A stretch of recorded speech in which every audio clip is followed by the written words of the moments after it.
దీప అయితే కోర్టులో ఇలా చెప్తూ ఉంటుంది. నా భర్తతో నాకు విడాకులు కావాలి, ఎందుకంటే నా భర్తకి రెండో పెళ్లి జరిగింది అని చెప్పి జడ్జి గారితో అంటుంది. అది విని లాయర్ అయితే ఒక్కసారిగా షాక్ అయిపోతాడు. ఏంటి నరసింహ నాకు ఈ విషయం చెప్పలేదే అని చెప్పి అనుకుంటూ ఉంటాడు.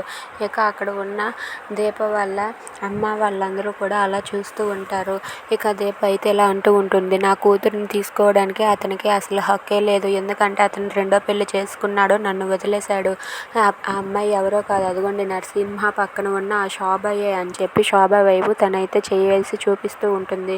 అది విని అక్కడ ఉన్న శోభ నరసింహ వాళ్ళిద్దరూ కూడా ఒక్కసారిగా షాక్ అయిపోతారు.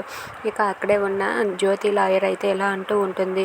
చూసారా జడ్జి గారు, ఎలాంటి పనులు చేసిన వాడికి ఆ చిన్నపిల్లని అప్పచెప్పితే ఏమవుతుందో తెలుసు కదా, నా క్లయింట్ తరపున నేను ఇదే చెప్పగలను అని చెప్పి అంటూ ఉంటుంది. అది విని జడ్జి గారు అయితే ఇలా అంటూ ఉంటారు. అమ్మ శోభ, నువ్వేమైనా మాట్లాడాలనుకుంటే బోన్ లోపలికి వచ్చి మాట్లాడు అని చెప్పి అంటూ ఉంటాడు.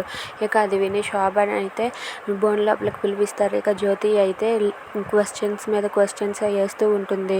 నీకు నరసింహ ఎప్పటి నుంచి తెలుసు, ఎలా తెలుసు, అవన్నీ కూడా అడుగుతూ ఉంటే శోభ ఏం చెప్పాలో తెలియక తడబడుతూ భయపడిపోతూ ఉంటుంది. అది చూసి అక్కడ ఉన్న జడ్జి గారు అయితే అవన్నీ పాయింట్లు కూడా నోట్ చేసుకుంటారు. ఇక అక్కడే ఉన్న నరసింహ అయితే కంగారు పడుతూ ఉంటాడు. దీప ఎలాంటి సమాధానం చెప్తుందని నేను అస్సలు ఊహించలేదు, ఇలా ఇరికించిందేంటి ఈ దీప అని చెప్పి నరసింహ అయితే కంగారు పడుతూ ఉంటాడు. ఇక అక్కడే ఉన్న జ్యోతి అయితే ఇలా అంటూ ఉంటుంది.